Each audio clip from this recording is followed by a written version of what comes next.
sans antécédents médicaux ni chirurgicaux se présente au bloc opératoire pour appendicectomie. Donc, les paramètres préopératoires, donc une tension artérielle à 12,8, un pouls à 90 battements par minute, une saturation à 100% sous oxygène. L'induction anesthésique et l'intubation sont faites par 2 anesthésistes expérimentés. En quelques secondes, le scope affiche une tension artérielle à 60 sur 30 mm de mercure, un pouls à 120 battements par minute et une saturation en oxygène à 100%. Quel est le premier diagnostic à suspecter?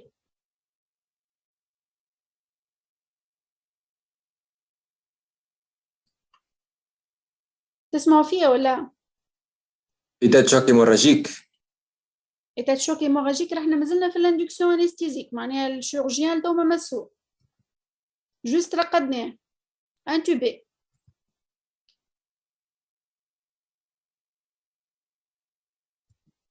Allergie. Allergie à quoi? Anaphylactique.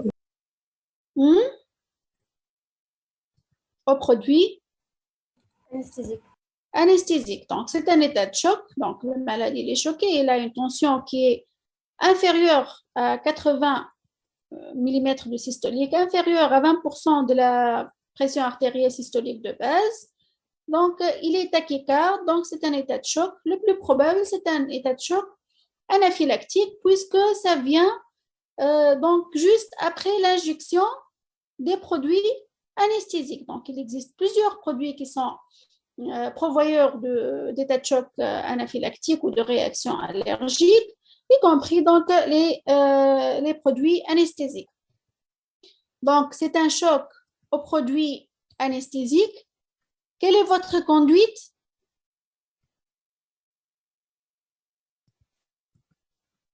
شو باش نعملوا له شوكي الملاد؟ شو باش نعملوا أول حاجة؟ Arrêter les anesthésies, les médicaments. صحيح. Donc, أول حاجة, il faut stopper le contact avec l'allergène présumé اللي هو les produits anesthésiques. Allez, on a arrêté l'administration des produits. شنو آخر؟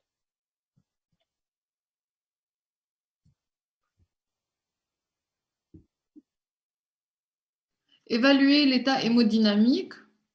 L'état hémodynamique خايب. Donc, qu'est-ce qu'il faut faire? Le malade est choqué. Réanimation, remplissage. Réanimation كيفاش؟ احنا كله réanimation. تو اللي باش نقولوها كله réanimation. Surélévation des jambes au remplissage. باهي surélévation des jambes. شنو آخر؟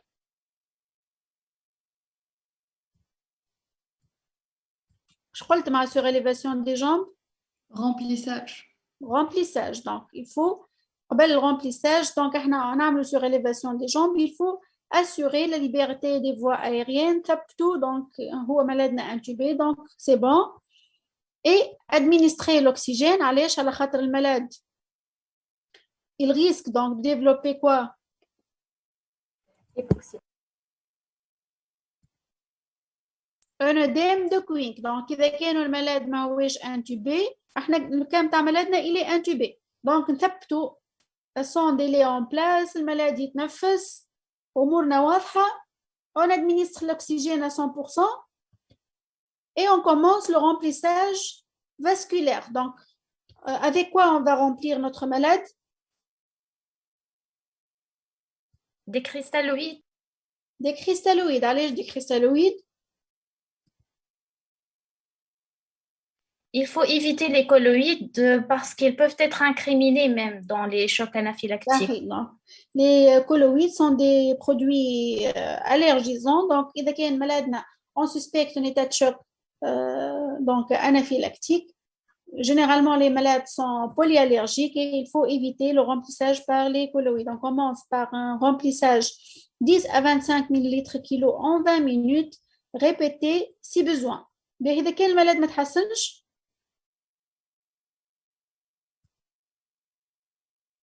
donc remplissage, abord veineux remplissage. Et donc, abord veineux remplissage.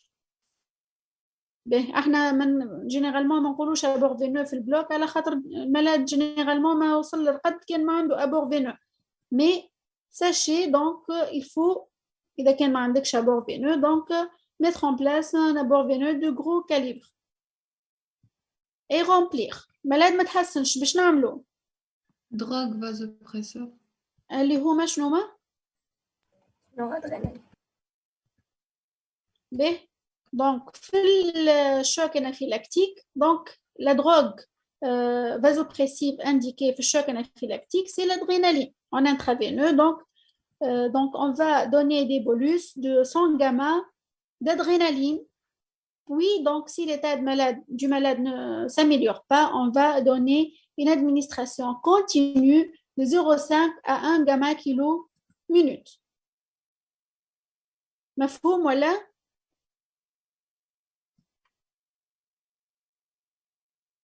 واحد برك يجاوبني يقول لي مفهوم. Oui. Oui.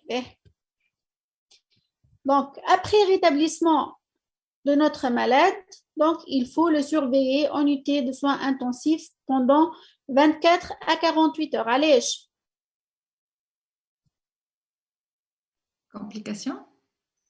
شنو ما زعما les complications؟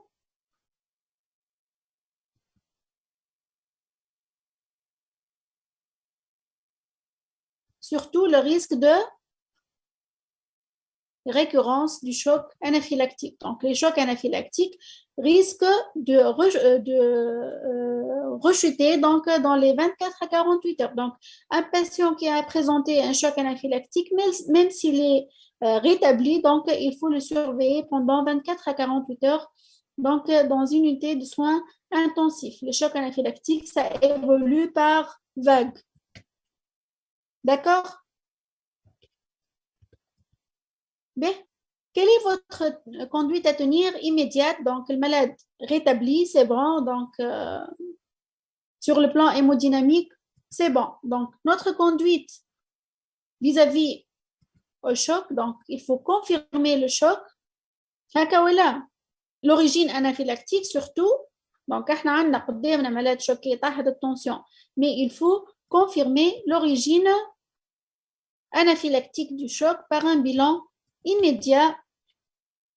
Donc, on doit mesurer les taux circulants de tryptase sérique et d'histamine plasmatique pour confirmer la réalité du choc anaphylactique. Donc, un patient qui a eu un état de choc anaphylactique, après rétablissement de l'état hémodynamique, on a rempli le malade avec des cristalloïdes, on a libéré les voies aériennes oxygénées, on a mis en place des drogues vasopresseurs, donc, et après stabilisation de l'état du malade, on va confirmer la réalité du choc anaphylactique, surtout l'origine anaphylactique du choc. On va prélever donc sur tube sec donc des tryptase sérique et l'histamine plasmatique. Donc, lorsque ces substances vont augmenter dans le sérum, c'est que notre malade, donc, il a eu une libération de tryptase et d'histamine dans le sang qui ont été à l'origine du choc anaphylactique. Il faut aussi rechercher des immunoglobulines E spécifiques donc, pour identifier l'agent causal. Donc, les immunoglobulines E spécifiques, donc, une réaction anticorps-antigène donc, pour identifier donc, l'agent qui est causal. Et donc, on va les prélever sur on va les prélever et l'administrer donc, et l'envoyer au service de pharmacovigilance pour la recherche des immunoglobulines E spécifiques. Nara les anticorps contre quel agent suspecté. On va leur dire qu'on a injecté donc, la substance flénière, donc la cellocurine, le diprévan, le kada, et ils vont tester ces produits pour rechercher quel agent était à l'origine de cette réaction anaphylactique. Donc, les prélèvements sanguins se font sur tube sec et tube EDTA dès que la situation clinique est maîtrisée, idéalement dans l'heure qui suit le début des signes cliniques, et les tubes doivent être transmis au laboratoire dans les 2 heures. Ils peuvent être conservés au réfrigérateur à +4 pendant 12 heures au maximum. Un choc anaphylactique, on peut les garder, les prélèvements, dans le réfrigérateur pendant 12 heures. Le lendemain, on va les envoyer au service de pharmacovigilance. D'accord? مفهوم ولا؟ Oui. D'accord. Mais, secondairement, donc, après sortie de notre malade, dans les 4 à 6 semaines après la réaction, on va faire un bilan secondaire, donc les tests cutanés, les intradermoréactions et les prick tests, donc idéalement dans les 4 à 6 semaines après la réaction, à la recherche d'immunoglobuline E si elles n'ont pas été faites au moment de la réaction. Donc, au terme de ce bilan, si l'allergie se confirme, il faut remettre au patient une carte d'allergique et il faut former les malades et leurs parents pour l'utilisation des kits IM ou sous-cutanés, donc surtout pour les allergies alimentaires et allergies aux autres produits, مش allergies aux produits anesthésiques. Donc, les malades هذوما يعرفوا روحهم allergiques à certains produits. Donc, فما des malades qui sont polyallergiques, فما des kits حاضرين. Donc, وقت اللي يحس روحه ولا يشوفوه l'entourage نتاعو عمل un état de choc, هكا بدا يدوخ وكل شيء. Donc, il injecte en IM, donc dans la face antérieure de la cuisse, le kit هذايا il injecte كامل في en intramusculaire. Donc, il s'agit de 500 gamma ou 1 mg d'adré qu'on va injecter en IM. D'accord? Donc, au terme de ce bilan, amène le bilan immédiat et les tests cutanés pour confirmer donc, à quel produit le patient est allergique. Donc, on va lui remettre une carte d'allergique باش يمشي بها. مرة جاية وقت اللي باش يدخل les consultations pré-anesthésiques باش يوريها للطبيب نتاع البنج ويقول له أنا عملت allergie à ces produits. Et pour les patients qui sont multi-allergiques, donc comme des patients qui sont allergiques à كل شيء, donc نعطيوهم هذوما les kits pour qu'ils l'utilisent donc dans la vie courante. احنا في تونس ما عندناش اما donc في الخارج موجودين les kits هذوما. Donc هذايا concernant donc le choc anaphylactique. Deuxième cas, donc il s'agit d'un patient âgé de 59 ans qui est anesthésié pour cure d'une tumeur du côlon. Après induction et intubation, le scope indique une tension à 120 sur 70 mm de mercure, un pouls à 68 battements par minute et une saturation à 100%. L'anesthésiste injecte une antibioprophylaxie à base d'augmentin 2 grammes. La saturation chute à 85 sans changement significatif des paramètres hémodynamiques. Donc, tension ou le pouls cardio stable. La saturation chute à 85. Les alarmes de pression du respirateur se mettent à clignoter en affichant pécrette trop élevée. À l'auscultation cardio-pulmonaire, donc, il y a des sibilants aux deux champs pulmonaires. Donc, le capnographe de la machine d'anesthésie montre l'aspect suivant. Quel est votre diagnostic et quelle est votre conduite à tenir?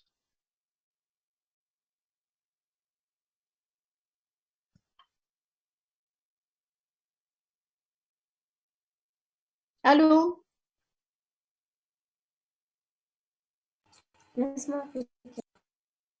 B, donc,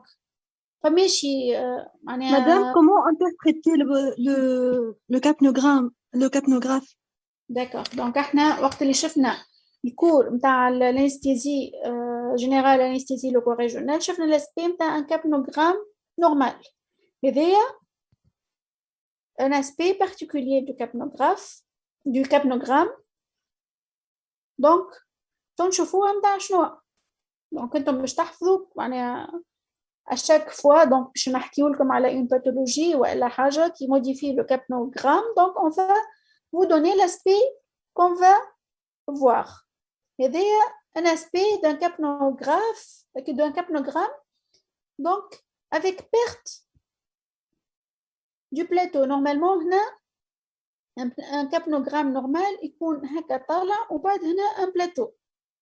Donc, هنا on a une pente ascendante du capnogramme, le malade qui m'a a désaturé avec des sibilants à l'auscultation et une augmentation des pressions intrathoraciques. قلنا في الcours de l'anesthésie générale, donc le respirateur fait monitorage de la pression intrathoracique. Donc, بعد l'injection de l'antiboprophylaxie, donc probablement donc حسب ما حتى اللي ما يفهمش في الميديسين جملة مش تقول له عملنا injection d'antibiotiques, صارت لنا une désaturation, صارت لنا une augmentation de la pression intrathoracique, ولا on a des sibilants au deux champs pulmonaires et l'aspect du capnogramme a changé. Je me suis dit, الحكاية جاية من l'injection de l'antibiotique, هكا ولا؟ Oui. Bien, donc quel est votre diagnostic? C'est un bronchospasme péropératoire. Donc, quelle est la conduite face à un bronchospasme péropératoire? Donc, il faut arrêter toute stimulation douloureuse. Donc, la majorité des bronchospasmes sont dus soit à une stimulation douloureuse, l'analgésie péropératoire n'est pas suffisante, soit alors donc c'est un bronchospasme qui s'intègre dans le tableau d'une réaction allergique. Dans notre cas, donc c'est donc à cause de l'administration de l'antibiotique, donc le bronchospasme ici s'intègre dans le cadre d'une réaction allergique. Donc, dans ce cas, même si on est presque sûr que c'est dans le cadre d'une réaction allergique, on va quand même demander au chirurgien d'arrêter toute stimulation douloureuse. D'accord? Puisqu'on est au bloc opératoire. Deuxièmement, qu'est-ce qu'on va faire? Bronchodilatateur. Donc, on va approfondir l'anesthésie. Les produits anesthésiques sont des bronchodilatateurs. D'accord? Donc, on va approfondir l'anesthésie.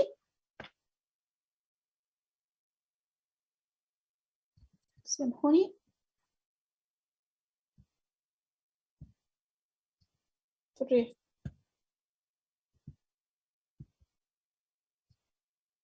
تشوفوا في البارتاج ولا؟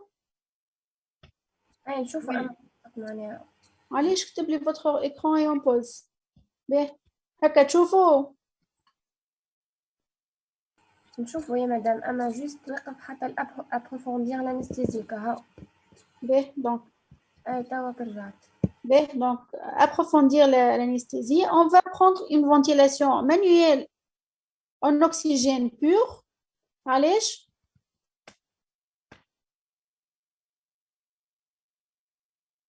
خاطر bronchospasme معناها le malade il désature. أول حاجة وعلى خاطر on va ventiler manuellement. La pression intrathoracique elle est très importante, donc le respirateur ne peut pas vaincre cette pression intrathoracique. Il ne peut pas délivrer donc le volume d'oxygène nécessaire à la ventilation pulmonaire. Donc on va ventiler à la main. Madame, le risque de barotraumatisme. Oui, il existe un risque de barotraumatisme.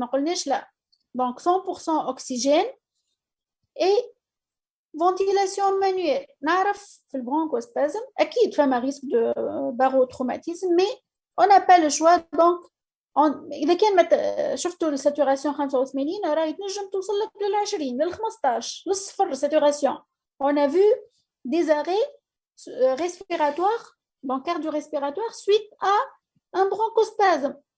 Donc c'est très urgent, c'est une catastrophe le bronchospasme péropératoire. Donc, il faut le gérer rapidement. Donc, أول حاجة, arrêter toute stimulation douloureuse. ثاني حاجة, approfondir l'anesthésie. Ventilation manuelle en oxygène pur.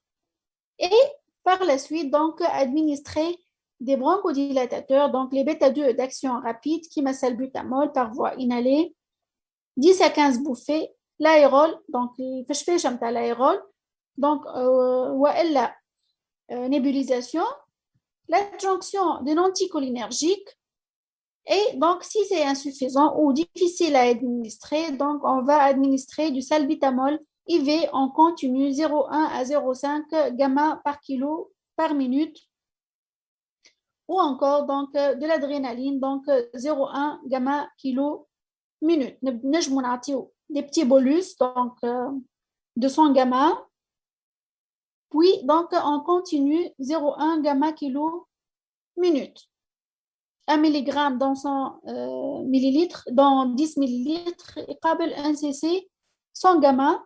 نجمو نبداو نعطيوهم chaque minute نعطيو 100 gamma, puis donc on continue 0,1 gamma kilo minute. نعطيو 2-3 bolus, puis donc on continue 0,1 gamma kilo minute. Donc أول حاجة في البرونكوسبازم péropératoire عندكم le diagnostic, donc il faut connaître le bronchospasme péropératoire, une désaturation, des sibilants à l'auscultation, une augmentation de la pression intrathoracique, l'aspect هذاك نتاع الكابنوغراف.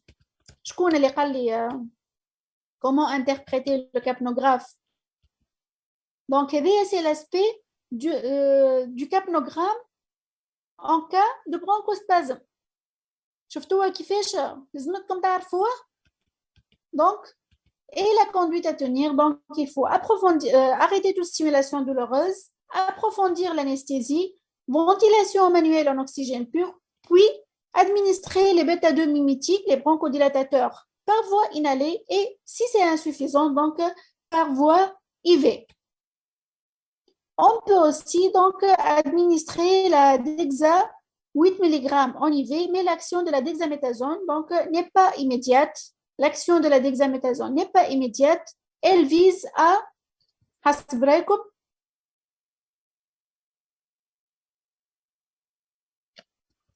ultérieurement, je crois que malade وقت اللي يعمل une réaction anaphylactique, il risque la Récidive. La rechute. Donc la Dexa va diminuer le risque de récidive donc dans les 24 à 48 heures. Donc l'action نتاعها تقول لك العباد الكل يقول لك corticoïde, mais le corticoïde ne va pas rétablir l'état hémodynamique ou l'état respiratoire du patient. Alors, ça diminue le risque de récidive. D'accord? Mais après stabilisation du patient, donc on va régler le ventilateur en réduisant la ventilation pour limiter la surdistension alvéolaire. On va augmenter le débit d'insufflation et allonger le temps expiratoire. Donc, le bronchospasme, c'est un obstacle à l'expiration. Donc, il y a un bronchospasme osmophile, donc un spasme au niveau des branches. Donc, ça va empêcher l'expiration. On va avoir un piégeage dans le thorax et pour remédier à ce problème, on va augmenter le débit d'insufflation et allonger le temps expiratoire et raccourcir le temps d'inspiration. Et comme ça, donc, on va diminuer le risque de piégeage. Et donc, on va mettre I sur E dans le ventilateur. I sur E égale 1/3. Et on va par la suite hospitaliser le malade en unité de soins intensifs pendant 24 à 48 heures.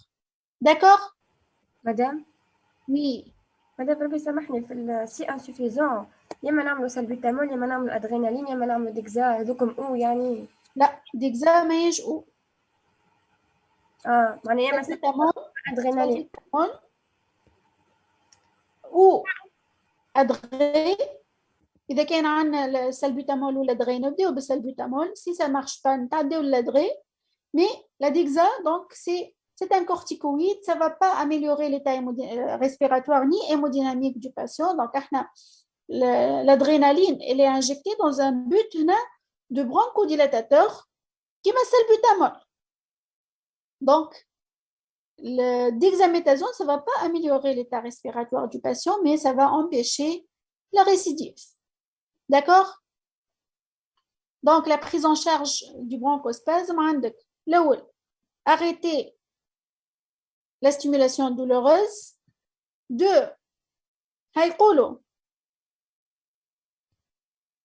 approfondir l'anesthésie. Approfondir l'anesthésie, les produits anesthésiques, donc des bronchodilatateurs en plus, mais ça va diminuer la pression intrathoracique, qui dit que le malade est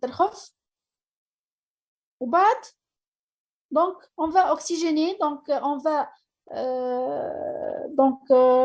oxygénation manuelle, oxygène 100%, ventilé donc manuellement. وبعد نتعداو les bronchodilatateurs inhalés وبعد IV ونعطيو la dexaméthasone donc 8 mg pour empêcher les récidives. Lorsque l'état du malade va se stabiliser, on va régler le ventilateur. مش نرجعو نفسوه بالventilateur, مش نحطو 1 sur I sur E égale 1 sur 3 pour raccourcir le temps d'inspiration et augmenter le temps d'expiration pour diminuer le piégeage, et il faut hospitaliser le malade en unité de soins intensifs pendant 24 à 48 heures. Donc, le choc anaphylactique, et donc les 2 cas, donc c'est le choc anaphylactique. Le choc anaphylactique est l'expression clinique d'une série de réactions déclenchées par l'introduction dans l'organisme d'un allergène. Donc, les anaphylaxies sévères 1 à 3 sur 10 000 habitants, la mortalité par anaphylaxie, elle est de l'ordre de 1 sur 1 million d'habitants. C'est une entité rare, mais qui met en jeu donc le pronostic vital du patient. Il existe 2 mécanismes différents, indissociables cliniquement. Donc, sur le plan clinique, sur le plan physiopathologique, il existe 2 mécanismes du choc anaphylactique, mais sur le plan clinique, on ne peut pas les dissocier. On a les mêmes signes cliniques. Donc, on a l'anaphylaxie vraie et l'histaminolibération non spécifique. Je ne fais pas donc, pour l'anaphylaxie vraie, il y a une première phase de sensibilisation. Donc, il y a une entrée de l'allergène dans l'organisme. Il va être présenté donc, par les CMH2 au lymphocyte T qui va stimuler le lymphocyte B pour qui stimule les plasmocytes à produire des immunoglobulines E. Pour le moment, donc, la phase de sensibilisation ما فيها حتى réaction sur le plan clinique. هذه كما عملنا فاكسان دخلوا les antigènes البدن نتاعنا عمل réaction, donc au bout de 15 jours عندنا des immunoglobulines E. La deuxième phase, la phase de réaction, donc عاود يجي يدخل نفس الالرجين, donc البدن يلقى روحه حاضر, il y aura une activation des mastocytes et donc les immunoglobulines E vont se fixer sur les mastocytes et ils vont libérer donc des médiateurs préformés et néoformés, et donc l'histamine et la tryptase, c'est donc اللي كنا نحكيو عليهم الساعة اللي on va les détecter au niveau des tests sériques dans l'heure qui suit l'état de choc anaphylactique. مفهوم ولا؟ Oui, madame. Madame, معناها الكلينيك نتاع الساعة هو c'est un état de choc anaphylactique compliqué de bronchospasme. Bien sûr. Donc, l'état de choc, les réactions allergiques, ça peut se manifester dans la forme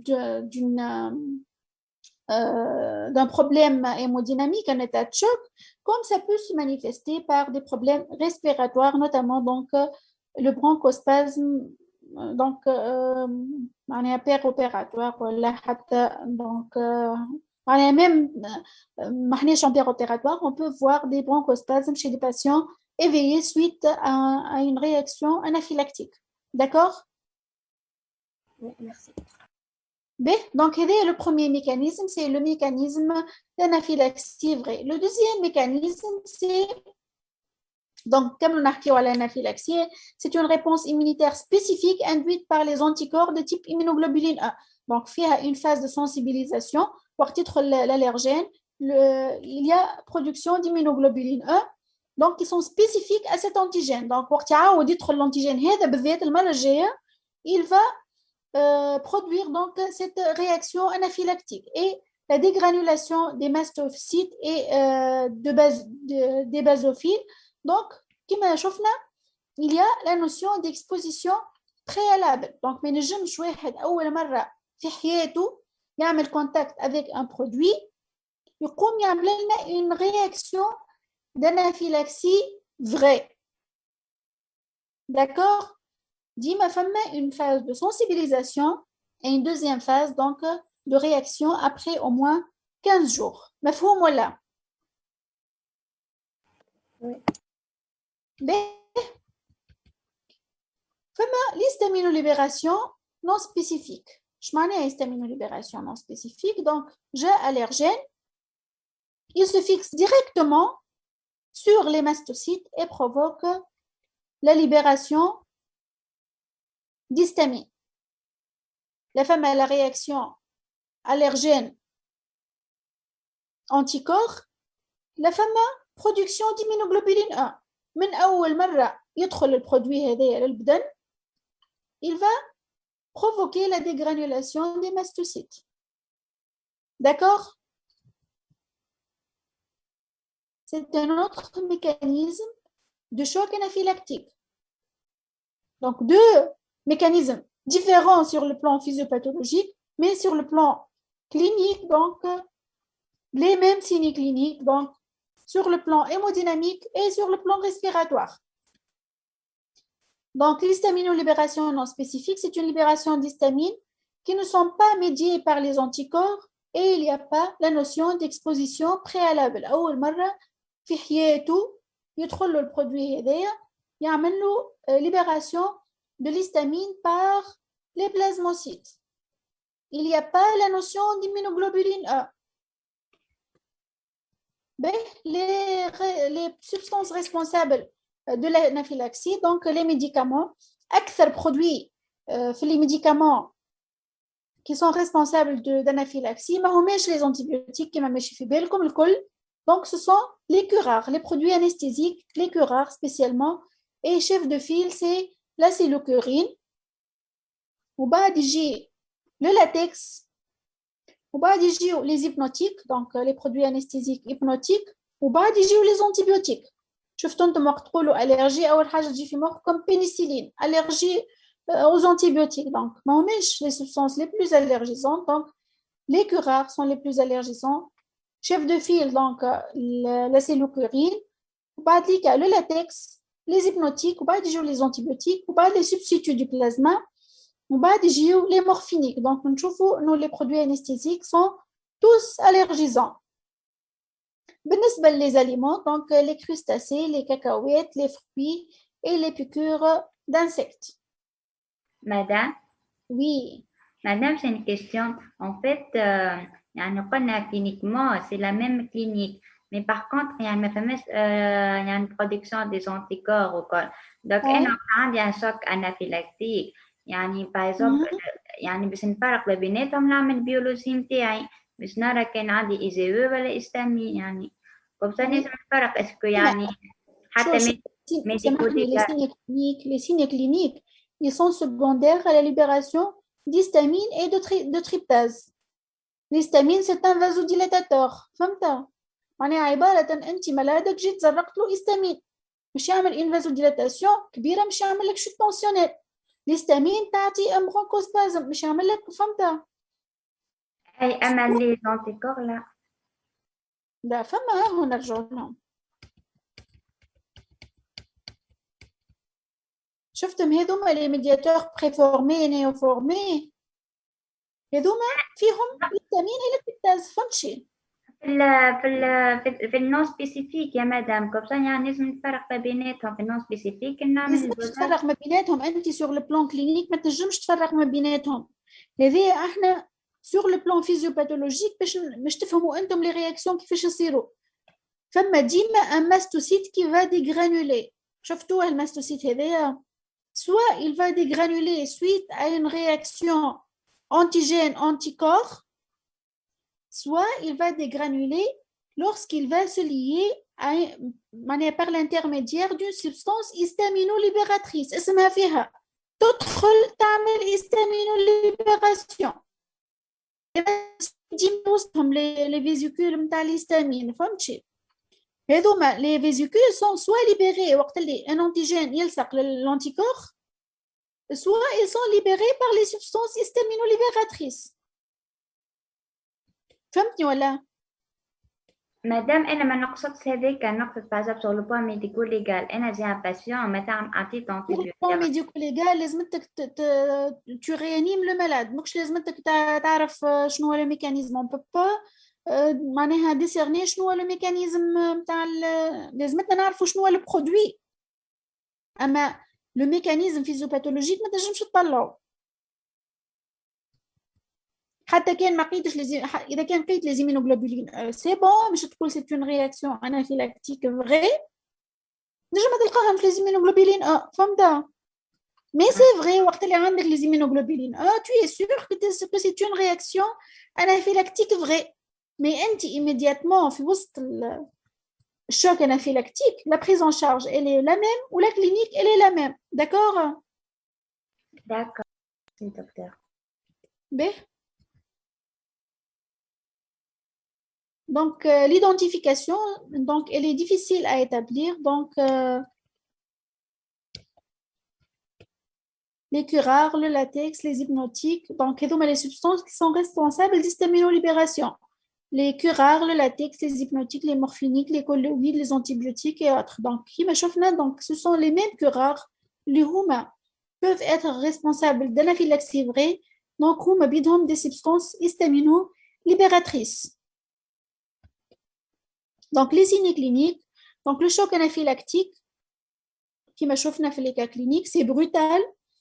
L'installation, elle est rapide. Tant que le malade le baisse à l'île, tac, injection d'un produit ou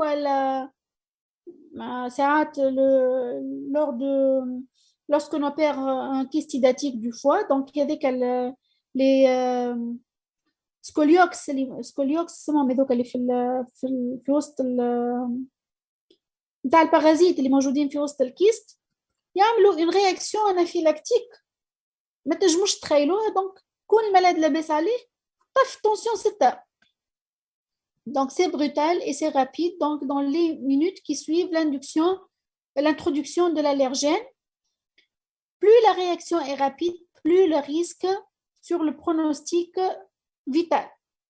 Donc, le risque vital, donc lors du choc anaphylactique, on peut avoir donc un arrêt cardio-respiratoire. Donc, les manifestations cliniques, on peut avoir une sensation de démangeaison, des brûlures, des picotements, des piqûres d'aiguilles. Il débute dans les zones les plus riches en mastocytes, le visage, le thorax, puis se généralise. Donc, هذه التصويرة donc ديما تقعد في المخ. Donc, ça pique, ça brûle, ça étouffe, ça démange, ça gratte. Donc,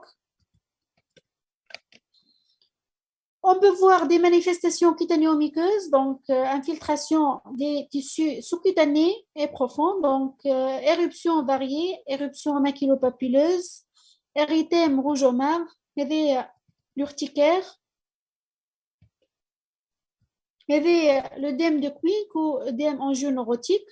Donc, il y a des manifestations cutanéo-muqueuses de la réaction allergique. D'accord?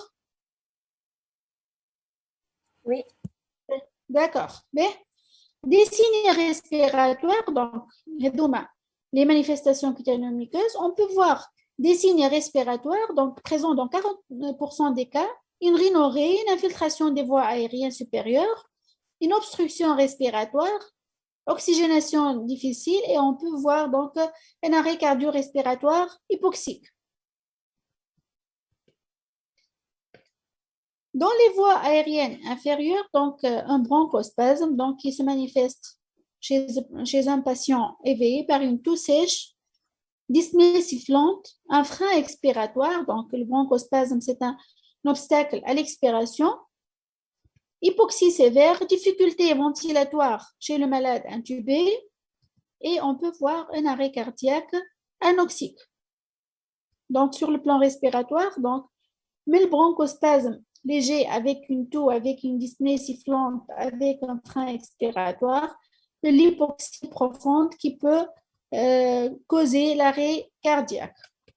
Sur le plan cardiovasculaire et hémodynamique, donc on peut voir une tachycardie qui est absente chez le patient sous bêta-bloquant. Donc, un patient sous bêta-bloquant, un choc, mais il passe par la tachycardie. Des troubles du rythme ou de la conduction, une bradycardie par stimulation vagale, une hypotension artérielle et on peut avoir même un arrêt cardiaque inaugural. Donc, des signes cutanéo-muqueux, des signes respiratoires et des signes cardiovasculaires. On peut voir aussi des manifestations gastro-intestinales, donc à type de nausées, vomissements, diarrhée. On peut voir une symptomatologie neurologique, donc céphalée, perte de connaissance, convulsions, traduisant l'hypoperfusion cérébrale. Donc, وقت اللي تشتيها التنسيون على الآخر, donc on a une hypoperfusion cérébrale, on peut voir des céphalées, des pertes de conscience et même une convulsion. Donc, on va parler de 4 grades de choc anaphylactique. مش الناس الكل يعملوا le choc avec la même gravité. Donc, le grade 1, donc, d'une manifestation allergique, c'est le grade de signe cutanéo-muqueux généralisé. Donc, la réaction allergique peut se manifester par des signes cutanéo-muqueux, par des signes respiratoires, par des signes hémodynamiques et donc quelques signes gastro-intestinaux et neurologiques. B, le grade 1 fait uniquement des signes cutanéo-muqueux généralisés, donc l'érythème, l'urticaire, avec ou sans œdème angio-neurotique. Le grade 2, donc, c'est le grade d'atteinte multiviscérale, mais qui est modéré. Je m'en ai à atteinte multiviscérale qui est modérée, donc, des signes cutanéo-muqueux, une hypotension, une tachycardie inhabituelle, une hyperréactivité bronchique, tout, difficulté ventilatoire. كلهم ne mettent pas en jeu le pronostic vital. مفهوم ولا؟ ما زلتوا معايا ولا déconnecté? معاكي مدام. Donc, stade 1, uniquement des signes cutanéo-muqueux. Stade 2, atteinte multiviscérale. معناها فيها les cutanéo-muqueux, les signes hémodynamiques et cardiovasculaires et les signes respiratoires. Mais c'est une atteinte qui est modérée. Le grade 2, c'est l'atteinte multiviscérale modérée. Le grade 3, donc c'est l'atteinte multiviscérale sévère menaçant la vie. Je معناها sévère menaçant la vie. معناها نجم تقتل. Un collapsus sévère, une tachycardie extrême ou une bradycardie, des troubles du rythme, un bronchospasme. Les signes cutanés peuvent manquer. خاطر هما les signes cutanés إذا كانت tension طايحة برشا مش باش يظهروا على البو. Donc c'est une atteinte multiviscérale. Donc نجم يكون فيها cutanéo-muqueux ونجم يكون فيها l'hémodynamique ونجم يكون فيها respiratoire avec une menace vitale. Donc c'est le grade 3. Le grade 4, c'est l'arrêt cardio-circulatoire. D'accord? Allô? Oui. D'accord. Donc, le bilan qui m'a chauffé, le bilan immédiat, donc on va mesurer les tryptase sériques et l'histamine plasmatique, les recherches d'immunoglobuline E spécifiques, les prélèvements qui m'a chauffé les tests cutanés 4 à 6 semaines après la réaction et recherche d'immunoglobuline E إذا كان ما صارتش في première phase. Donc, كما قلنا الحكايات اللي قلنا عليهم le traitement. Donc, le traitement du choc anaphylactique كان grade 1. Donc, stopper le contact avec l'allergène présumé, étendre le patient et surélever les membres, assurer la liberté des voies aériennes, administrer l'oxygène au masque, intuber إذا كان surtout إذا كان مريضنا قاعد يتنفخ ou il est en train de développer l'œdème de Quick ou l'œdème angio-neurotique, donc le risque d'obstruction de la glotte. Donc, ما عادش باش يعدي لنا une sonde d'intubation. Donc, il faut l'intuber rapidement إذا كان بدا يتنفخ. Prendre une voie veineuse et commencer le remplissage vasculaire. On va remplir par des cristalloïdes 10 à 25 millilitres par kilo en 20 minutes, répétez si besoin. هذا راهو عنده كان دي سينيا كوتانيوميك فقط. مش نعطيو des antihistaminiques ومش نعطيو des corticoïdes. D'accord? Le grade 2, donc, اللي شفناها احنا في الكا كلينيك الأول c'est un grade شنو؟ لا مش 1 2 Menaçant la vie ou ne menaçant pas la vie? Ne menaçant pas la vie. 3. Atteintes viscérales sont Le menaçantes. grade 2, c'est un signe, ce sont des signes c'est un choc anaphylactique avec une atteinte multiviscérale ne menaçant pas la vie. On va arrêter l'administration de l'allergène, on va surélever le membre, assurer la liberté des voies aériennes, administrer de l'oxygène, remplissage vasculaire qui معناها نفس هذوما باش يتعاودوا في tout choc anaphylactique grade 1 grade 2 grade 3 تنشوفوا le grade 4 c'est l'arrêt cardiaque. Donc mais la différence donc dans le grade 2 on va administrer des drogues vasopressives à raison de 10 à 20 gamma donc par bolus et au besoin donc administration continue 0,5 à 1 gamma kilo minute. D'accord? D'accord, voilà. D'accord. Donc, Dima, la conduite à tenir, arrêter l'administration de l'allergène, surélever les membres, assurer la liberté des voies aériennes, administrer le masque, administrer l'oxygène par masque, ou ne pas retarder l'intubation et ou le remplissage vasculaire. Et donc, on fait le choc anaphylactique. Et donc, grade 2, les corticoïdes, donc l'adrénaline à raison de 10 à 20 gamma. Et c'est insuffisant, donc on peut maintenir avec pouce seringue 0,5 à 1 gamma kilo minute. Le grade 3, donc c'est un grade 3, c'est des signes, c'est une atteinte multiviscérale menaçant la vie. Donc le grade 3, on va arrêter l'allergène, on va étendre le malade et surélever ses membres, on va assurer la liberté des voies aériennes et administrer de l'oxygène, le remplissage vasculaire et l'adrénaline dans le grade 3, donc le grade avec menace vitale, on va administrer l'adrénaline à raison de 100 à 200 gamma, donc des bolus, puis administration continue 0,5 à 1 gamma kilo minute. D'accord? Donc, la différence bien le grade 1 ou le grade 2 ou le grade 3, la prise en charge thérapeutique, c'est la dose des bolus d'adrénaline. D'accord? D'accord. هذه هي اللي باش تبدل في الحكاية. D'accord? Oui. Donc, le grade 4, c'est l'arrêt cardiaque. Donc, il faut arrêter l'administration des produits donc présumé, étendre le patient, assurer la liberté des voies aériennes, massage cardiaque et donc administration de l'oxygène. Donc le remplissage vasculaire qui est répété si besoin et l'administration de l'adrénaline c'est 1 à 2 mg. D'accord? Donc شنو اللي تبدل هنا؟ شو اللي عندنا le massage cardiaque et la dose d'adrénaline. La dose d'adrénaline, adrénaline 1 à 2 mg en bolus qui fait l'arrêt cardiaque. Donc, je fais le grade 3 10 à 20 gamma, le grade 2 10 à 20 gamma, le grade 3 c'est 100 à 200 gamma et l'arrêt cardiaque c'est 1 à 2 mg. D'accord? D'accord. Et madame, بربي سامحني في الجراد 3 والجراد 2 الكورتيكويد والانتي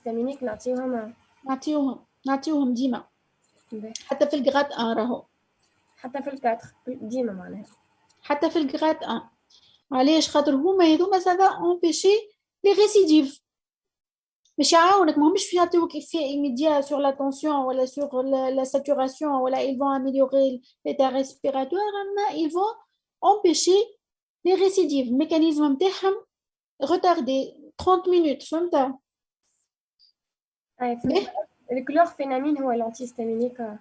اي منين جبتها انت؟ عندك كورة؟ مدام. باهي chez la femme enceinte, donc en cas d'hypotension, نبداو نعطيو ليفيدرين مش الادرينالين، مش لي بوليس d'adrénaline. علاش؟ خاطر l'adrénaline donc ça passe la barrière placentaire et ça va occasionner donc une tachycardie chez le fœtus. Donc chez la femme enceinte, on va donner des bolus, des réinjections de 10 mg à réinjecter toutes les 1 à 2 minutes, des doses cumulatives donc 0,7 mg kilo, la dose maximale. حطوها زادة décubitus latéral gauche pour améliorer le retour veineux, la décompression de la veine cave. Mais en cas d'inefficacité de l'éphédrine, donc on passe à l'adrénaline. Donc c'est le pronostic maternel qui prime. D'accord? مفهوم؟ مدام بربي شنو هو l'éphédrine؟ C'est un vasoconstricteur. D'accord? D'accord, voilà. L'éphédrine, c'est un vasoconstricteur indirect. Il va une libération de noradrénaline endogène. Mais les surrénales internes. D'accord? Oui, docteur. Donc, le bronchospasme, donc c'est la réduction du calibre bronchique. Donc, 70% des bronchospasmes, on les voit en cas, pendant l'induction anesthésique. On peut les voir aussi pendant l'entretien et pendant le réveil.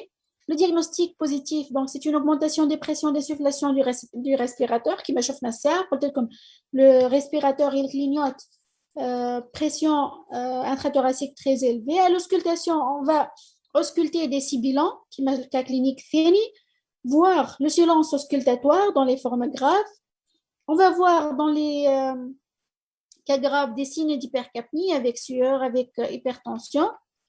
Donc, la capnographie, donc aspect ascendant du plateau expiratoire. Donc, هذا normal. وهذا l'aspect du capnogramme en cas de bronchospasme.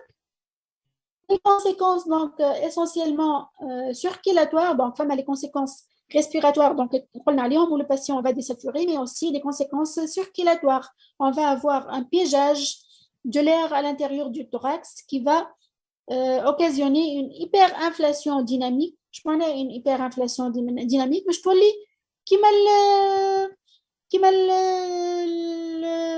le pneumothorax. Je t'appelle le thorax. La pression à l'intérieur du thorax, ça va écraser les cavités cardiaques, ça va empêcher le retour veineux. مفهومة؟ Oui. لا مدام بربي ما فهمتيش هذه. وقت اللي عندنا un pneumothorax علاش pneumothorax il est grave؟ مش خاطر الباسيون ما ينجمش يتنفس بالبومون الاخر. Mais parce que la pression intrathoracique devient positive, ça va écraser les cavités cardiaques. Le cœur qui est mahloul, cher, thorax, il fait une pression négative. Voilà. وقت اللي تكبر البريسيون à l'intérieur du thorax, احنا في l'anesthésie on ventile en pression positive. Le thorax هكا ولا. وقت اللي مش تكبر la pression intrathoracique على الكور كيفاش يصير الرتور فينو؟ فما une pression négative à l'intérieur du thorax مش تجبد le sang vers le cœur هكا ولا؟ الو؟ وي مدام نسمع فيك فهمتك. دونك وقت اللي باش تعمل تطلع la pression à l'intérieur du thorax l'effet pompe نتاع الكور il va s'arrêter tout simplement. Oui. Donc, ça va diminuer le retour veineux jusqu'à un arrêt cardiaque. Donc, les conséquences circulatoires sont les plus graves que les conséquences respiratoires. On peut avoir un arrêt hypoxique par hypoxie, mais aussi par diminution du retour veineux. La pompe cardiaque, elle va s'arrêter. Donc, une hyperinflation dynamique, je t'éclaire la pression intrathoracique et ça va diminuer le retour veineux. Donc, le diagnostic différentiel, donc coup dur de la sonde d'intubation, hernie du ballonnet, intubation sélective ou œsophagienne, corps étranger ou sous-sodé à l'intérieur du circuit d'anesthésie, les bouchons muqueux, le pneumothorax, le blocage thoracique par une anesthésie trop légère, la rigidité induite par les morphiniques, l'hyperthermie maligne, l'insuffisance cardiaque et l'œdème pulmonaire. Mais sur le plan pratique, une fois on a éliminé le diagnostic différentiel, معناها ثبتنا الماكينة, ثبتنا السيركوي, ثبتنا ما فماش obstacle sur le circuit, عدينا une sonde d'aspiration à l'intérieur de la sonde, نلقاوها تتعدى ما هيش كودي, ما هوش البالوني معناها منفوخ في hernie du ballonnet معناها في وسط الواحد, on ausculte ما فماش un pneumothorax. نعملوا une radiothorax rapide si on a la possibilité de la faire pour éliminer un pneumothorax. Donc pour le traitement, donc بلي شكون عملها الخط هذايا عملتوه لي انتم راهو تشوفوا فيها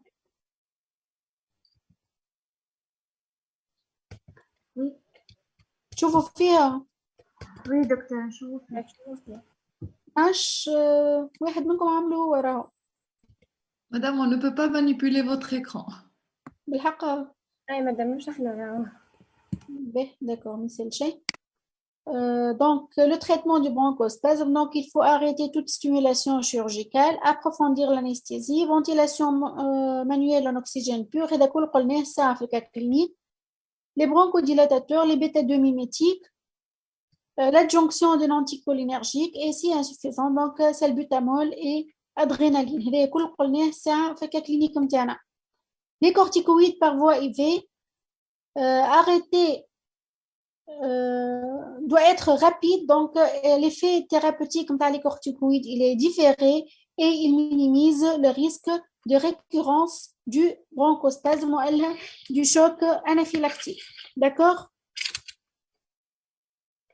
D'accord? D'accord. Le réglage du respirateur qui m'a limiter la surdistension alvéolaire, augmentation du débit d'insufflation, allonger le temps expiratoire et raccourcir le temps inspiratoire. Donc, le piégeage gazeux, qui la pression intrathoracique et la tamponnade gazeuse. Sous anesthésie loco-régionale, le bronchospasme, il est موجود مش موجود مش نقولوش مش موجود أما هو c'est rare, ça rend l'intervention difficile et impose aussi un traitement urgent. Donc إذا كان le malade sous anesthésie loco-régionale معناها فارغ ماهوش intubé, donc le diagnostic il est facile, donc le patient devient dyspnéique avec des signes de lutte, avec immobilité thoracique, des sibilants, voire un silence auscultatoire. Le traitement, donc on va administrer de l'oxygène, des bêta-2 mimétiques, des anticholinergiques, des corticoïdes et si échec, donc on va convertir en anesthésie générale et intuber le patient, surtout si l'intervention se prolonge. D'accord? D'accord? D'accord. B. Il faut toujours monitorer le patient en unité de soins intensifs pendant 24 à 48 heures, quel que soit le grade de la réaction anaphylactoïde, donc le risque de récurrence. En conclusion, donc les réactions anaphylactoïdes peuvent survenir de façon imprévue. L'expression clinique d'une réaction anaphylactoïde, elle est de gravité variable. Il y a 4 grades qui m'appellent le grade 1, c'est le grade de réaction cutanéo-muqueuse. Le grade 2, c'est le grade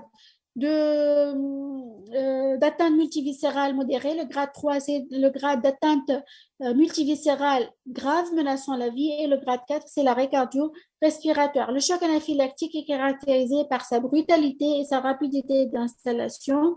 Et le pronostic vital peut être mis en jeu en quelques minutes. Donc, l'interruption de l'administration de l'allergène, le remplissage, les vasopresseurs et la prévention des récidives. شفتوا تويكا هذه أخذت واحد آخر شفت أملك شو عملته.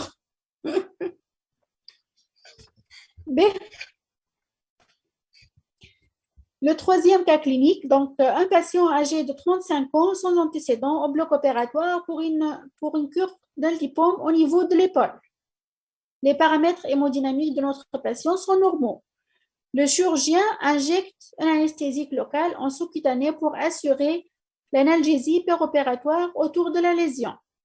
Le malade devient agité, il décrit des céphalées, des acouphènes, des parasthésies péribuccales, puis se met à convulser.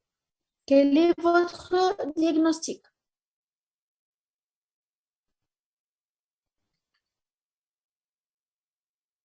Allô?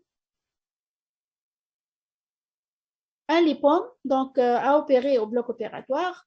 Le chirurgien en train d'injecter un anesthésique local, tout allait normalement, et donc le patient devient agité, il décrit des acouphènes, des céphalées, des parasthésies péribuccales, puis se met à convulser. Quel est votre diagnostic?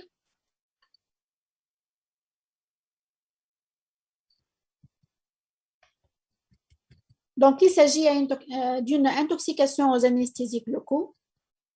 Donc, les anesthésiques locaux, هذوك الناس الكل استخيلهم حط شيء نعملوا نزرقوا البنج نعملوا بنج موضعي ترى شنو. Donc, il ne faut pas dépasser certaines doses, sinon donc, on risque d'avoir une intoxication aux anesthésiques locaux. Les premiers signes d'intoxication, les acouphènes, les parasthésies péribuccales, le goût métallique. Donc, dès les premiers signes d'intoxication, il faut stopper l'injection des anesthésiques locaux, rassurer le patient, administrer l'oxygène en masque, préparer des midazolam et préparer l'intralipide. En cas de convulsion, donc, on va administrer 100 à 300 mg de thiopental ou 5 à 10 mg d'hypnovel. On va assister le malade sur le plan ventilatoire, donc en oxygène pur et si besoin, donc si des pressions respiratoires par les produits, on va l'intuber. D'accord? Madame, je l'intralipide. L'intralipide, c'est une substance intralipide, donc qui va arrêter l'action des anesthésiques locaux. C'est une émulsion lipidique. Sur le plan moléculaire, elle va englober la molécule d'anesthésique locale donc, dans l'organisme pour arrêter son action, surtout donc, lors de l'intoxication. Donc, je vous l'intralipide كيفاش يتعطى. Donc, كما قلنا le thiopental إذا كان عمل malade convulsion, donc le thiopental ما عادش موجود, donc l'hypnovel 5 à 10 mg. Et donc, le malade, bien sûr, va faire sa dépression respiratoire. On va l'assister au masque ou on va l'intuber. Quatrième cas clinique, donc un patient âgé de 28 ans sans antécédent au bloc opératoire pour cure d'un angle incarné. Injection d'anesthésique locale, عملنا arrêt cardiaque. Quel est votre diagnostic?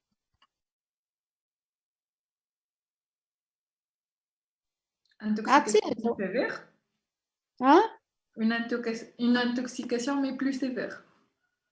D'accord, donc une intoxication aux anesthésiques locaux. Donc, la conduite à tenir, c'est un arrêt cardiaque. Donc,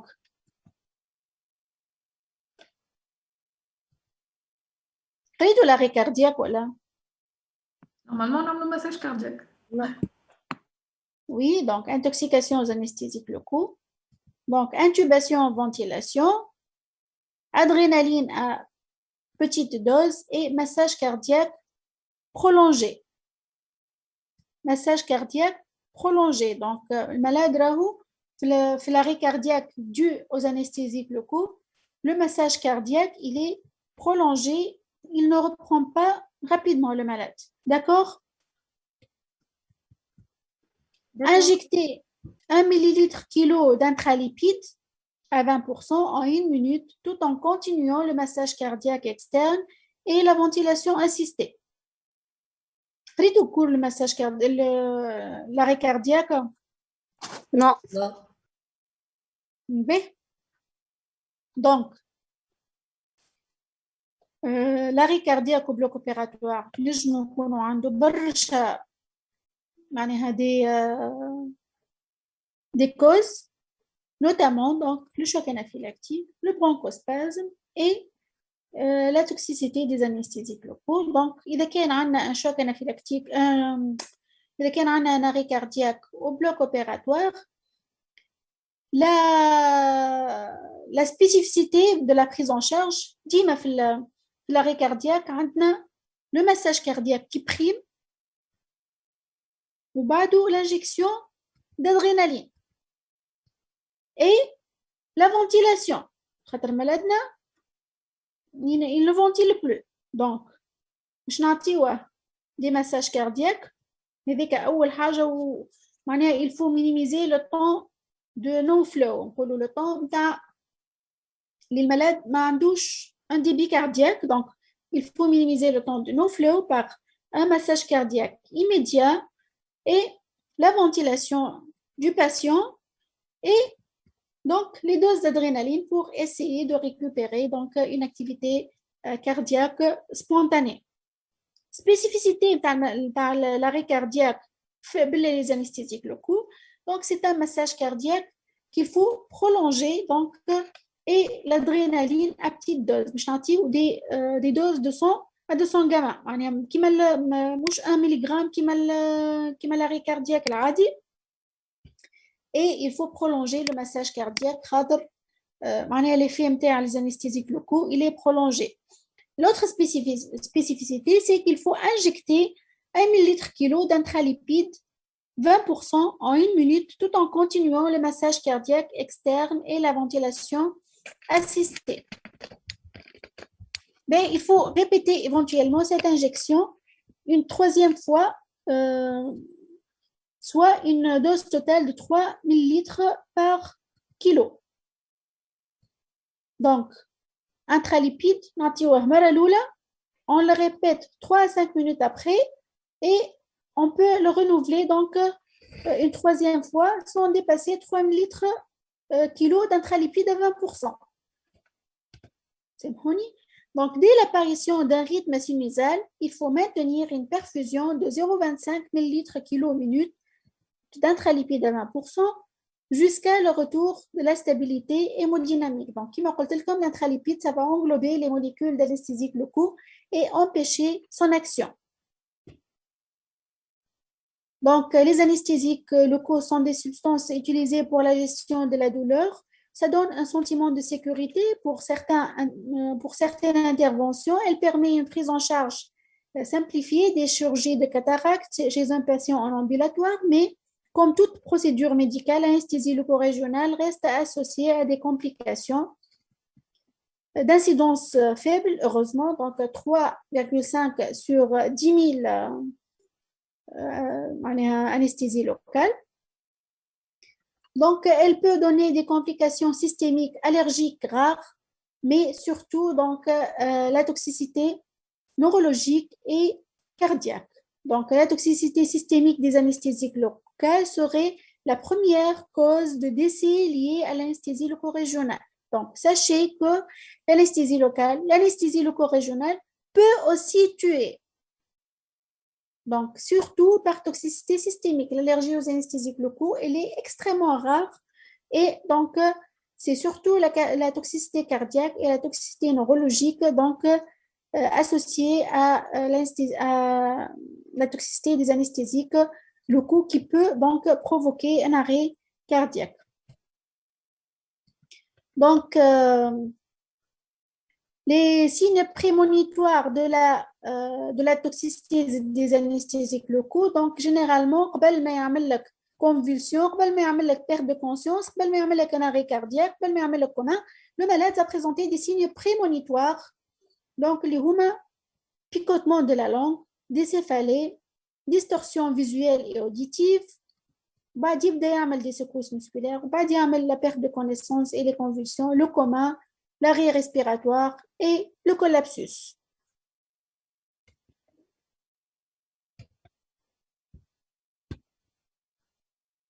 Donc, les anesthésiques locaux, comme à deux classes, donc les aminoesters, les chloroprocaïnes et la tétracaïne, les aminoamides, la lidocaïne, la pilocaïne, la mépivacaïne, la bupivacaïne, l'étidocaïne et la ropivacaïne. Donc, les deux sont les produits les plus utilisés au bloc opératoire. La pilocaïne et la mépivacaïne sont aussi utilisées chez les dentistes.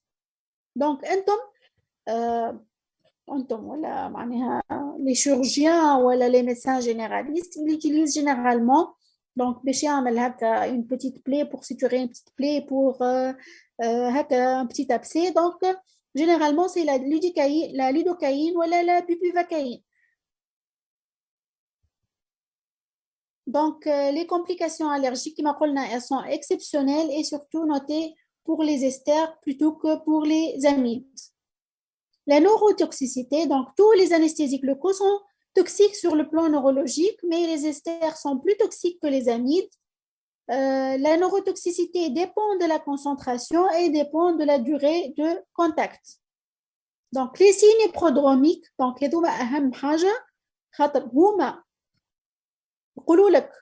si on stoppe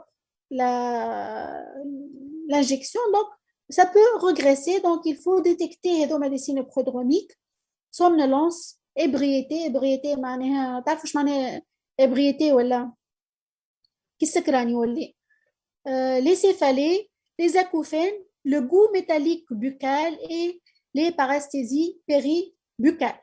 D'accord? رقدتوا؟ Non. Donc, il faut bien connaître les signes prodromiques d'une toxicité aux anesthésiques locaux. Donc, ce sont les signes prodromiques de la neurotoxicité des anesthésiques locaux. Et هما أهم حاجة تويك قريناها في les anesthésiques locaux. هما les signes prodromiques. Donc, la toxicité cardiaque, elle est double. Donc, on peut avoir une toxicité électrique, donc des troubles de conduction, ou une toxicité mécanique, donc des troubles de la contraction. La toxicité cardiaque, elle est dose dépendante, donc baisse des conductions auriculaires et ventriculaires, bradycardie, BAV, bloc intraventriculaire, tachycardie supraventriculaire, tachycardie ventriculaire et fibrillation ventriculaire. Donc, c'est la toxicité cardiaque des anesthésiques locaux. Les facteurs favorisants, donc, le non-respect des règles de la bonne pratique. Donc, il faut respecter les doses recommandées, il faut respecter les recommandations, il faut aspirer doucement avant l'injection de l'anesthésique locale, injection lente et fractionnée. إذا كان لقينا روحنا في وسط une veine, lorsqu'on aspire, donc on ne doit pas injecter, surtout pour la bupivacaïne. Pour la lidocaïne, donc elle peut être injectée en intraveineux. Mais pour la bupivacaïne, pour la ropivacaïne, donc elles sont très cardiotoxiques et donc elles ne doivent pas être injectées en intraveineux. Donc il faut aspirer doucement pour ne pas collaber une veine. Ça tu es dans une veine et tu aspires brutalement. Donc tu collabes la veine, mais je retourne de soi, mais réellement tu es dans la veine. Donc il faut aspirer doucement et il faut injecter lentement de façon fractionnée. Donc on injecte et on garde le contact avec le patient. Donc, il faut garder le contact verbal, donc le monitorage verbal pour voir donc la réaction du patient. Donc, lorsque le patient il commence à décrire des prodromes, il faut arrêter l'injection du produit. Donc, l'utilisation de solutions adrénalinées, donc ça permet de diminuer les doses pour augmenter le temps d'action et l'efficacité des produits. Donc, نحطوا لهم حاجة باش تقوي لنا l'effet نتاعهم afin de diminuer la dose pour ne pas atteindre les doses toxiques. Utilisation des blocs éco-guidés plutôt que la neurostimulation et pas de sédation excessive ou anesthésie générale lorsqu'on utilise une anesthésie loco-régionale. معناها ما نجيوش malade نعملوا له une anesthésie loco-régionale ونعملوا له une sédation excessive علاش pour garder le contact verbal avec le patient. مفهوم ولا؟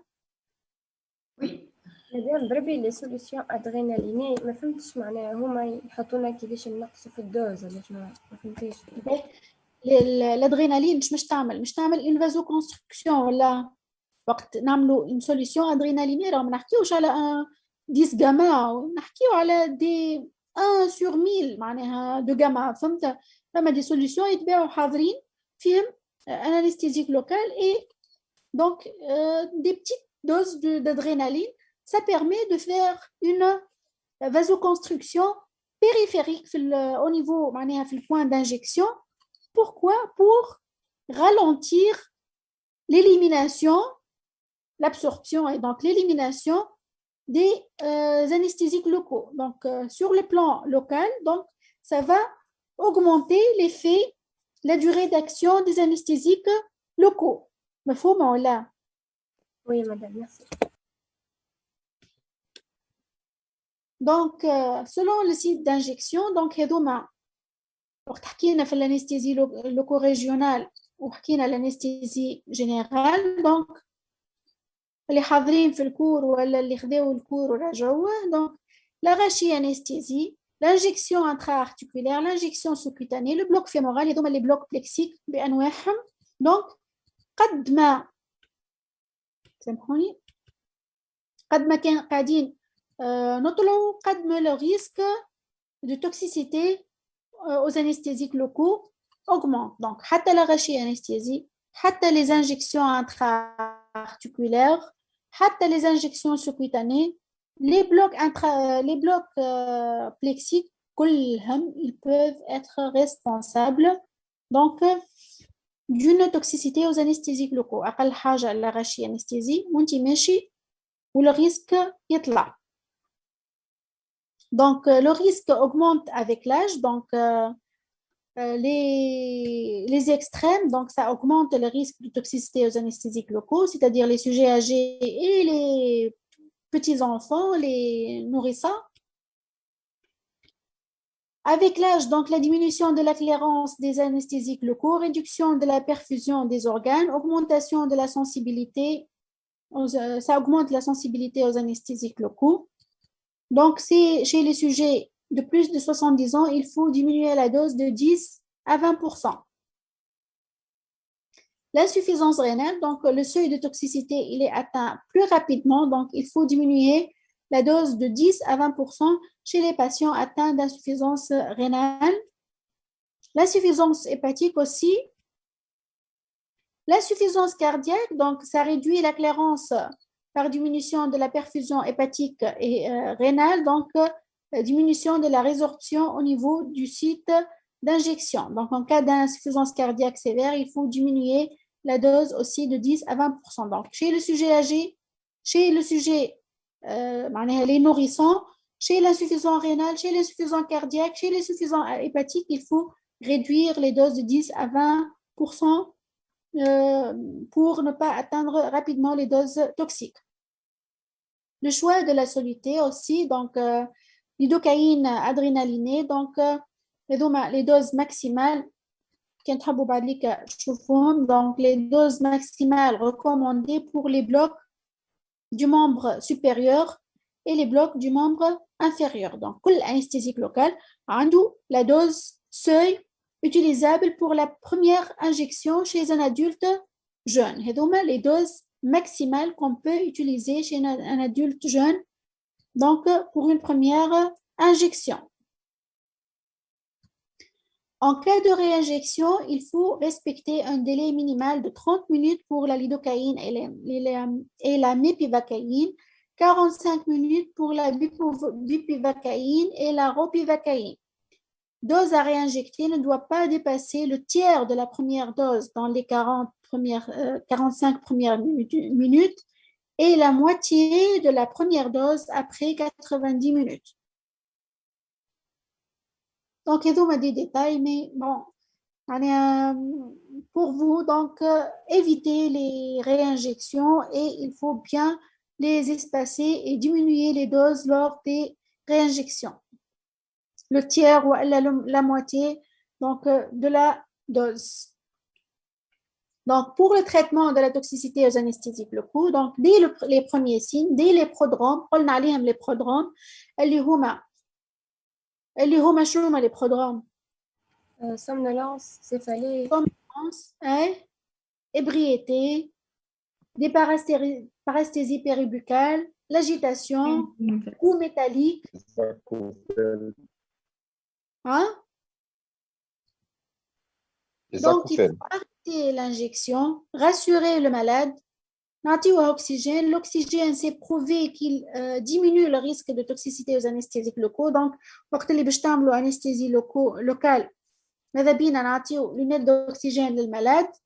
Préparer midazolam et intralipide إذا كان le malade donc عمل des prodromes. En cas de convulsion, باش نعطيو Thiopental ou Ipnovel 5 à 10 mg et on va assister le malade sur le plan respiratoire. En cas de dépression cardiovasculaire, donc il faut remplir le malade, administrer des vasoconstricteurs si hypotension. Si bradycardie bien tolérée, il faut la respecter. Sinon, on va donner l'atropine et l'adrénaline. En cas de trouble du rythme, surtout si la tension elle n'est pas bien, il faut donner un choc électrique externe pour le rétablir donc, la tension artérielle. Et en cas d'arrêt cardiaque, donc il faut intuber, ventiler, adrénaline à petite dose, massage cardiaque toujours prolongé. Donc, la particularité de l'arrêt cardiaque les anesthésiques dû aux anesthésiques locaux, donc c'est un massage cardiaque prolongé. L'adrénaline, elle est donnée à petite dose, donc 100 à 200 gamma. Et donc, on doit injecter l'intralipide qui m'a dit comme ça. Donc, l'intralipide, toute structure réalisant des anesthésies loco-régionales devrait disposer d'intralipide à 20%. En cas de nécessité, donc, il faut injecter l'intralipide à dose de 1 ml/kg en 1 minute, tout en continuant le massage cardiaque externe et la ventilation assistée.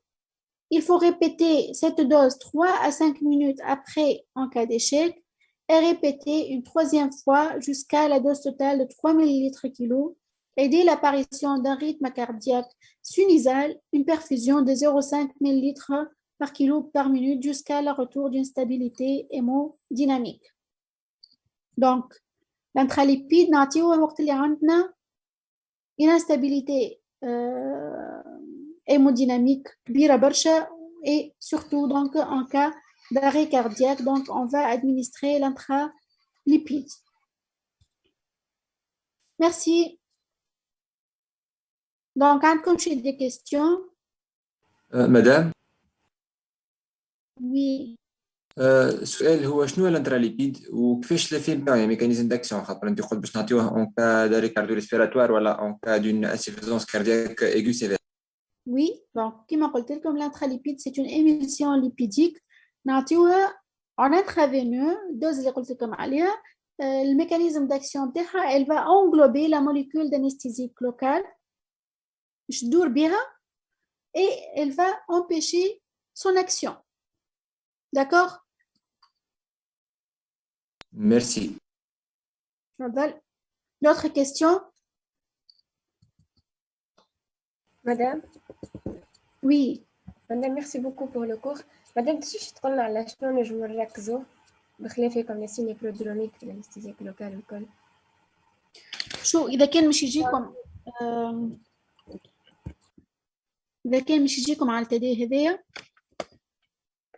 الحقيقة أنا يعجبني برشا التدي هذايا، راهو معناها سا ريزوم معناها لي كاتاستروف وبلوك أوبيراتوار اللي هما أهم حاجة معناها نجم تصير في البلوك أوبيراتوار. إذا كان مش تجيكم حاجة عليه سوا باش يجيكم ككلينيك، دونك كوندويت تونير لازمكم تكونوا حافظينها. تسمعوا فيها ولا؟ أي مدام نسمع فيك. دونك لا كوندويت تونير، لو دياغنوستيك معناها في كل كا كلينيك مش طلع دياغنوستيك ومش طلع لا كوندويت تونير.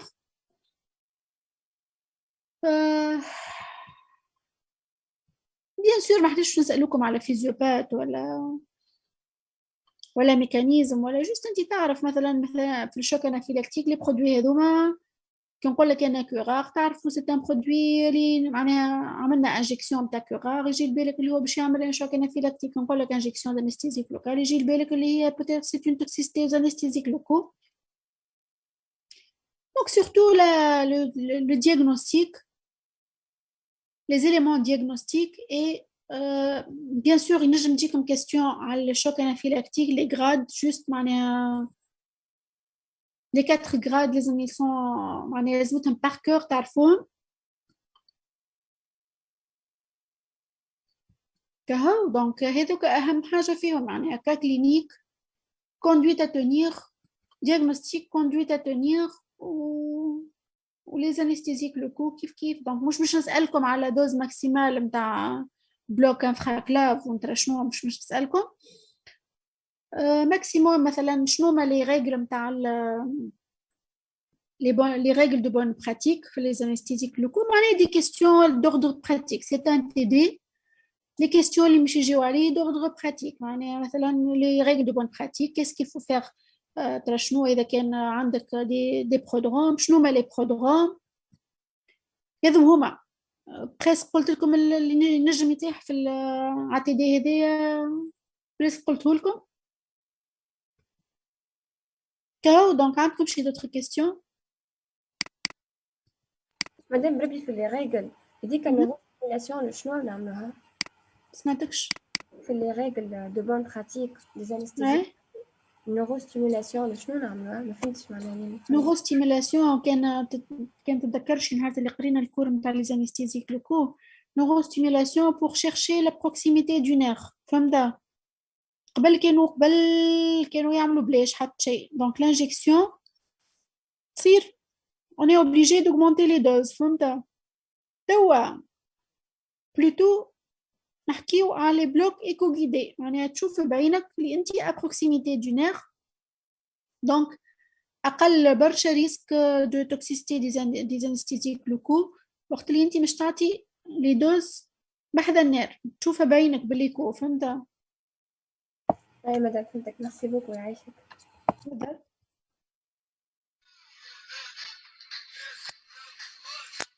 Autre question قبل ما نحطوا الموسيقى.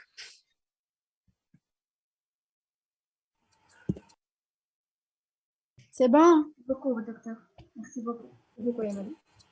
Bien, donc à la prochaine. وصلكم الكور ولا؟ Oui, madame.